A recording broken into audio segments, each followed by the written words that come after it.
I just want to keep us informed as to what's going on with this homeless lady at the back of McDonald's in Drogheda.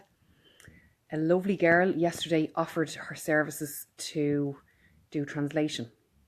The girl was in County Antrim and I rang her. I got the ladies, the homeless lady had a little teeny tiny old mobile phone and I managed to get her mobile number from her. And this girl in Antrim called her on my behalf. I gave her a list of questions to ask her and she answered every one of them. One of the pieces of information I asked this girl in Antrim to give the homeless lady is that a very, very nice follower of this page contacted me yesterday and offered to pay for that lady's flight home. Now, there was some information that was given to the translator that just doesn't add up for me. And after having discussed this further with Jed Nash yesterday, it doesn't add up for Jed either.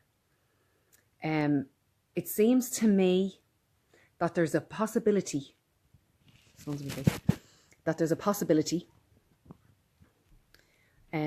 this lady has been trafficked here to beg. She's lost her ID. She's only in Ireland 7 days. She came through Dublin by plane. She was promised work of cleaning and minding children.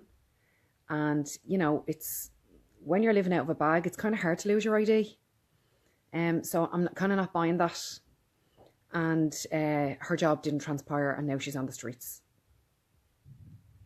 So I smell a rat. I'm not buying the whole story. And all the information that I had about this lady, I gave to Jed last night, and he has forwarded to An Garda Síochána. Now, Jed is brilliant in the sense that he has worked, you know, in employment law and all that kind of crack. It's a specialty of his. So he's looking at this from a different angle as well, from, you know, if she has been trafficked here, what we can do for her, because she falls under a different law then. So there's research being done, and I'm going to keep my finger on the pulse with regard to this lady. I'm going to stay in contact with her. Although it's really hard for me to communicate with her because she really has no English at all. The translator has offered her help again if we ever need it, which we probably will. I'm sure the guards have translators themselves anyway.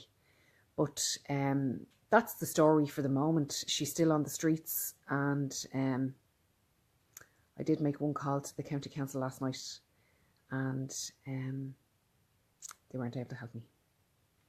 So I just want to give a personal shout out to Jed Nash for being the only representative in this area to take an interest or even reply to me, to be honest.